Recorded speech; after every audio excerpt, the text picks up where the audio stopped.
Serial killers who chose the worst targets. The cheetah incident. Imagine you're Jeffrey Dahmer and you go to kill a girl and it turns out to be Ronda Rousey. Bad day for you, bro. 1993, at a club in California, a demon prowled the venue. Unbeknownst to many, the Grim Sleeper, a man who'd ended the lives of 10 women. If we're trying to reduce the amount of crime and serial killers, why do we give them such cool nicknames? The Grim Sleeper? God damn, that's aura, bro. Yo, I don't even care. That's tough. That's an Xbox namer tag. Was searching for his next victim while everybody else was drinking and having fun. 10 to 100 women. That's a fucking broad-ass range, bro. He noticed an African-American girl that seemed annoyed and upset, so he walked over to her to figure out what was wrong. The lady told him that she was invited out to play dominoes, but everybody there kept offering her drinks and telling her to club. Invited out to play dominoes? Who invites girls out to play dominoes? What the fuck? When she wasn't a drinker. It was extremely late, and she was tired and wanted to go home, so the Grim Sleeper pointed to his vehicle outside. He told her that he has a car, and if she really No, there's no way people are that stupid to get in a random car with strangers. I mean, I think they are. wanted to go home that badly, he could just take her. Delighted, the woman sprung out of her seat and followed the dangerous criminal back to his car. What? She got in first, and he How shut her door stupid. like a gentleman. Then he got into the driver's seat and began taking her to her house. After a while, she told him to make a right turn to her house, but he ignored her. Whoa. Oh, no. I would be freaking the fuck out. Oh my god, not that I would ever be in this situation. Holy shit, what sort of idiot do you have to be? Like, as someone who's a bit more vulnerable, to get in a car with a random stranger for knowing full well he could just switch up, drive you to the middle of the desert, and literally kill you with his bare hands. Unless you're Ronda Rousey, no woman should be getting in a car with another person. Confused, Not another person, as a stranger, I mean. she repeated herself. You're supposed to make a right over there, not a left. Realizing the criminal was no longer responding, Not just women, guys in general, by the way. the lady quickly went to open the door to get out of the car, but it was then that she finally realized that the door didn't have a handle on the inside. She was literally trapped in the car. Becoming filled with joy, the monster finally revealed his intentions to the woman. No, As you could probably guess, they were horrible and evil. But there was only one problem with his plan. The woman he was talking to wasn't any ordinary person. The Grim Sleeper had accidentally trapped himself inside a car with the cheetah. Also known Why? You find her at a club. Holy shit, you are so stupid. Oh my god, he really thought he could... Yo, this is too peak. You thought you trapped me here? You're trapped in here with me, buddy. as the most dangerous woman in the world. Oh my a title that would be given to her just 1 year later as she'd go on to win the 1994 kickboxing championship. Holy shit. When she was young, she was ruthlessly bullied and chased around the town. Her uncle was a martial arts master, and unknown to the Grim Sleeper, her uncle forced her to fight him every single day Holy in order fuck. to get her black belt. At the end of the day, whenever she finished practicing with her colleagues and got ready to leave, her uncle, also known as Master Quiet Storm, would lock the door with a What the fuck? Was this guy from the Kung Fu Panda series, Master Quiet Storm? What? key, and if she wanted to I already know he can do the spinjutsu. You fight him, he starts spinning really fast and turning green. exit the dojo, she'd have to beat him in combat and forcefully pry the keys out of his hands. She did this every single day as a kid. Tough. As the criminal asked her to comply with his sick demands, she told him no. As you could guess, this angered the psychopath, so he swung at her with his full might. But immediately she blocked his punch and spun back with a devastating counterpunch, striking him straight in his face. "Oh, so you're a fighting type," he said as he smiled. The woman quickly jumped into the back seat of the van, and he followed after her, which would go on to prove to be his worst mistake. Once he was Please tell me she killed him. Please. trapped in the trunk of the van, It was a van? Come on, you really got in a car with a stranger in a van? I mean, now that I know who she is, that she's low-key she's Super Ranger material. Like, yeah, I can understand why she was so, like, easy to get into someone's car. But be realistic with yourself. Unless you're Mike Tyson or Ronda Rousey, you shouldn't be getting in a car with a stranger anyway. Like, either way, even if you are, like, people have guns out here. with the professional champion kickboxer, she unleashed a hellish attack on him. Oh my god. He tried to tackle her, but she grabbed his shirt and swung him around in the trunk of the van, smashing his head against the inside of the vehicle.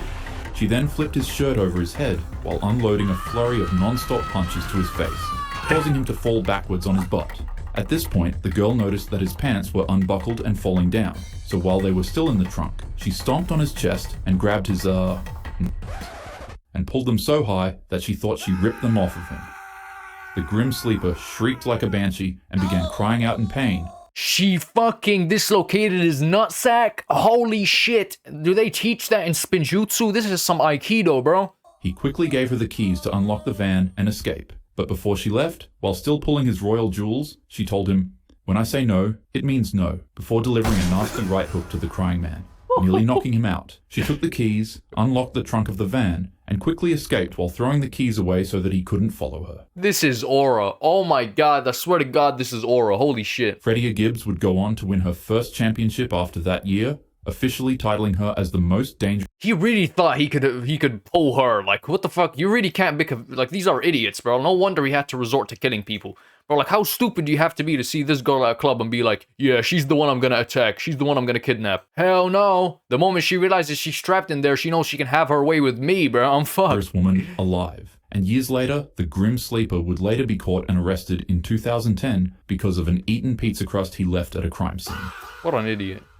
Wait, you're telling me they didn't catch him after that? They couldn't find the one guy shrieking in the middle of the street, grabbing his nutsack with a fucking dislocated everything? They couldn't find him? When a bitch says no, she means no. And I walked in, bam! Then I left. The Night Stalker. In the summer of 1985, the city of Los Angeles became gripped by fear.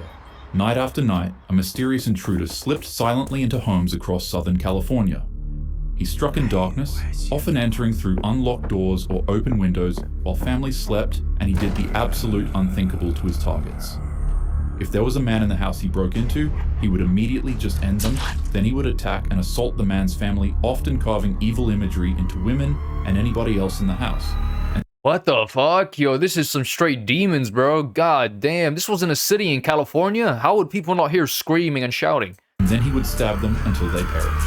Victims described him as a thin, satanic man that had wild eyes and reeked of sweat and cigarettes. Police didn't know his name yet, but the media soon gave him one, the Night Stalker.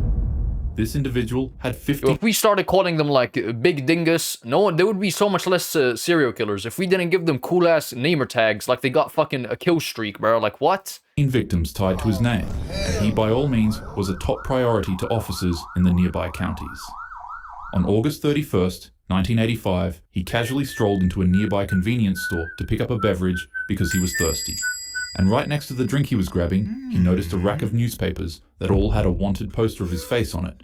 He immediately... God, that's so like, I have to experience that once in my life. Obviously for not doing some crazy shit like this, but you know in the movies where the character just walks into a store and looks at a newspaper and just sees his face and starts like grabbing all the newspapers and flyers and ripping them off. Like, that's just such an iconic thing. Like, low-key wish that happens to me at some point in my life, bro. Immediately panicked and darted out of the doors looking for an individual... Maybe for something good, not something bad. ...to target and carjack so that he could leave the area. The criminal jumped into the car of a 28-year-old woman named Angelina. Without wasting a second, he began to punch her in the stomach and forcefully steal her car from her. What the Night Stalker failed to notice is that her neighbor was nearby watching it happen, and he also had huge balls.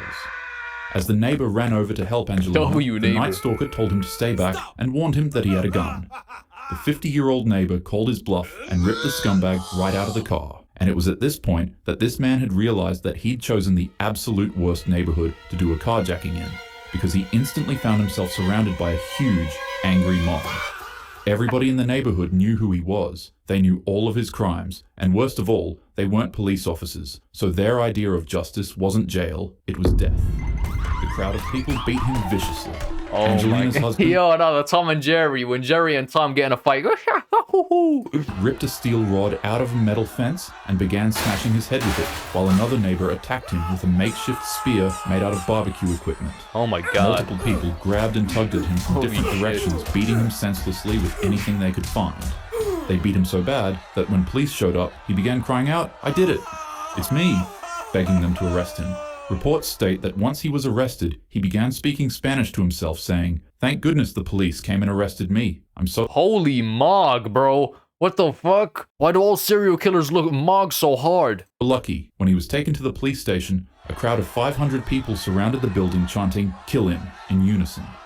He would go on to... Like, of course, the Night Stalker, fucking, the guy who killed 15 people in their homes, just mogs to oblivion. Like, what the fuck? Received 19 death sentences. However, he would pass away from cancer at 53 years old in 2013. Honestly, if I was the cop tasked with arresting him that day, I probably would have just driven around in circles and pretended like I couldn't find him so that he could spend some more time with the crowd of victims he had been terrorizing for the past year.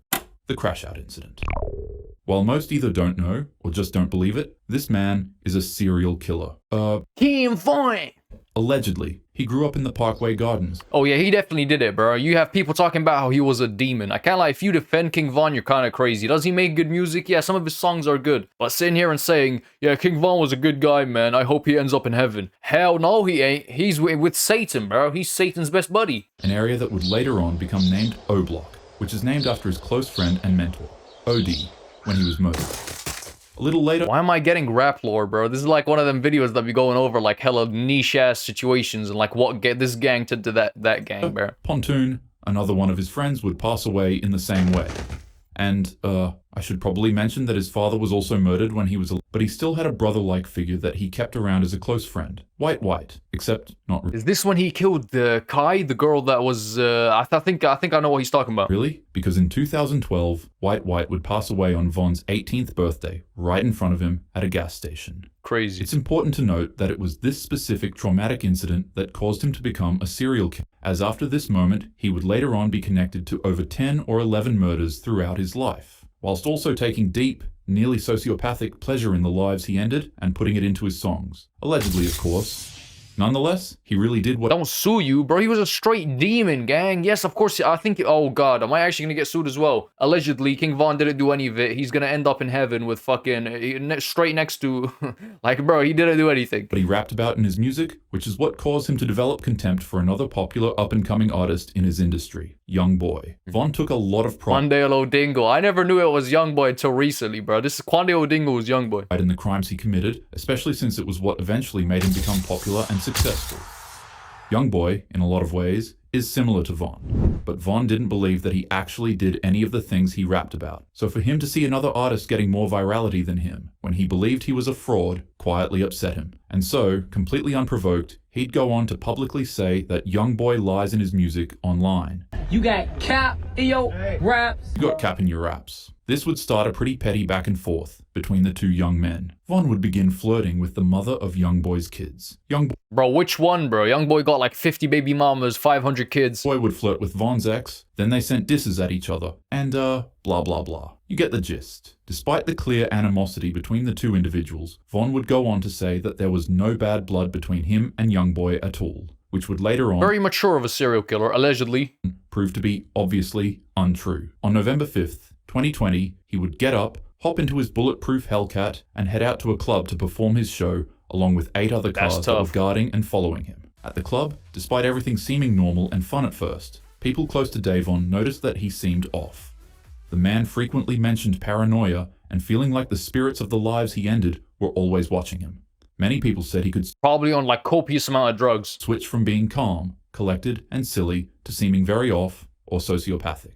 A lot of people generally started to believe that he might have had a literal demon living inside of him, or something seriously wrong. Alright, that's bullshit, bro. He was just like about a part of that life. You know, you're around people that brag about it a lot. Your whole music career, your income stream depends on you killing people. Like, yeah, it was just a disaster waiting to happen. With his head. And it was noted that he was allegedly given inside information that one of Young Boy's friends was at a nearby club that was extremely close to him. This friend's name is Quando Rondo. After he finished performing at his show, he and his entourage— How the fuck is Quando Rondo not in jail? Is it because he killed a straight demon, bro? It's like fucking Asta killing the Lucifer, bro. He low-key killed Satan, bro. Got up, went inside of their cars, and headed back home to call it a day. However, suddenly, the security guards noticed that Von's car had gone missing. He made a detour to the club that Quando Rondo was at, and waited patiently. His entourage later on showed up and found Von. After regrouping with him, they put all of their weapons away inside of the car and got ready to head inside of the club. But it was at this moment that one of Von's associates located the person he was looking for. As Quando Rondo was leaving the club, Von bumped into him head on and began to beat him ruthlessly. The man was terrified, later stating that he didn't even know who was fighting him, but once he realized it was Von, it felt like the devil or a demon was attacking him. It's like I had an out-of-body experience. Like, it's like the devil was coming to get me. Like, it's like my soul, like I can't even explain. For the amount of drugs this motherfucker is on, it's like his soul. His soul. This motherfucker is on so much shit, he's like as fly as a kite. Ain't it, man? Von was doing what he loved, and the man he was attacking was likely going to become another victim that he'd rap about in his songs.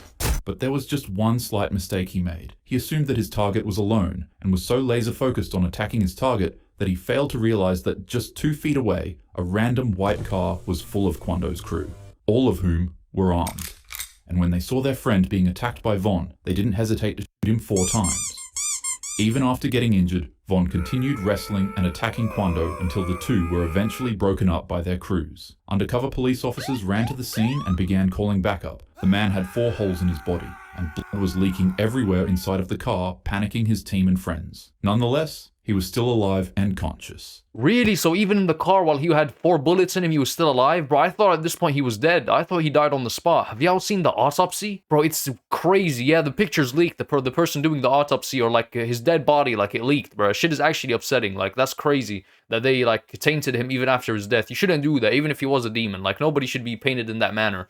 But bro, like, it just opened up everywhere. It's kind of crazy, bro. He'd even go on to If you haven't seen it, don't search it up. I can't forget that image, man. tell his friends to calm down because he was fine. While he was successfully delivered to the hospital, during surgery he'd suddenly shoot up awake in cold sweats. He'd throw the nurses and medical staff who were operating on his body off of him and then began swinging at them. And Von made it through 2 surgeries. He had 3 surgeries ago. He made it through 2 surgeries. And then after the second surgery, he hopped off the bed and started fighting the nurse and said, "Where his gun at?" In a state of complete shock and panic, he began searching for his gun on the surgery table, but then froze. And suddenly, as he woke up, he collapsed from shock. Bro, he's a demon, bro. You wake up from surgery, first thing you're thinking of is, where's my blicky? What the fuck? Marking his end. To think this situation all stemmed from about 5 or 6 words is insane. He's got pretty good music though. The spoon incident. W. A newbie walked into the prison earlier that week, and seeing that he was fresh meat, an atrocious criminal named William Roberts decided it was time to assert some I dominance hope it doesn't have to do with William's Willie. over him, since he seemed like the perfect target. It's unclear exactly what sick intentions William had in mind for the man when he approached him, but what is known is that when the two interacted, the monster began to boast and brag about the most heinous crimes he had committed in an attempt to put fear into the heart of the man and make him yield to his requests. He walked up to the man's seat where he was eating, then he set down his food tray and began eating beside him. "What are you in prison for?" he said. "Because I'll let you know that I'm practically allowed to do anything I want. I'm in prison for having my way with a 4-year-old. And look." Whoa, what the fuck? You brag about that shit? Oh my god, a lot of people do. I heard a lot of prison stories, man. All the PDF files be bragging about it like it's crazy. Like it's some sort of accomplishment. Man, thank God. They should really take him out minimum security prisons. They should put all these PDF files in maximum security prisons. I want to see you bragging about some shit like this to a straight gangbanger. Like, brag about some shit like this to Vaughn, bro. "I'm still here. So what about you? Are you here for car theft, insurance fraud, reckless driving?" After sitting and listening to William's monologue, the man calmly responded to his questions. "I'm a serial killer. I'm in here because I ended a man that was bragging to me about the horrible things he had done to multiple kids. I strangled him so hard that emergency responders said his face became blue like a pair of jeans, because I hate predators. They thought I was crazy, so they sent me to a mental hospital, where I bumped into another person who did the same horrible thing to kids, and so I ended him too. And now, they've sent me to this prison. Bro, this guy's one of God's angels, bro. And just like deja vu, I have another predator telling me the same thing. I just ended the life of another prisoner 2 hours ago. I hid his body under my bed, and I hoped I wouldn't need to do the same thing to another person for a while, but I Yo, call an ambulance, but not for me. This is basically this whole entire video. God damn, bro. You gotta be a very unfortunate criminal to end up like this, bro. guess I was wrong. William Roberts just happened to choose the absolute worst person to brag to about his crimes. He was talking to Robert Maudsley, a serial killer specifically known for only targeting predators. And in the blink of an eye, Maudsley grabbed the spoon off of his food tray and jammed it into William's face. He screamed horrifically, but Maudsley didn't stop there. He ruthlessly beat and continued to carve away at the man's face with his spoon. He stabbed him over and over again, and somehow nobody in the prison noticed what was happening at all. William screamed and pleaded for help until he couldn't anymore. His cries were a beautiful symphony. After Maudsley was finished, he calmly walked over to a prison guard and told them that 2 prisoners would be missing from the roll call today. Extremely concerned with that ominous statement, the guards ran into Maudsley's prison cell and found the body of William and another prisoner. William's face was unrecognizable, but most horrifyingly of all, his brains were carved out of his skull with a spoon sticking out of it. The prison guards immediately believed that Maudsley must have cannibalized the man's brains, but he calmly denied the accusation and said something around the lines of, "No, I wouldn't do that, nor would I lie about it." The man would later What a fucking G. What a G, bro. Absolute Chadlet. on be placed inside of a glass box where he would go on to spend the rest of his life in solitary confinement. Most people in life are Yeah, of course, that's what they do to the fucking person getting rid of them, not the person fucking doing it, bro. amazing to be around, but every once in a while, there is a chance that you could bump into a psychopath. So always take precautions and always be prepared so that you too don't. Rest in peace, fucking Celeste, whatever her name is, man. But to be honest with y'all, bro, like serial killers, if you obviously it's very bad. Obviously, I don't. That goes without saying, bro. Like if killing anybody's bad. Like you're not the judge, jury, and executioner. But as far as serial killers go, I think this guy's probably the best of them. End up as a victim. Have a happy day. Thank you, bro. Aw, shit. W video, man. If you like, subscribe. I'll post bangers like this every day. And yeah, see you.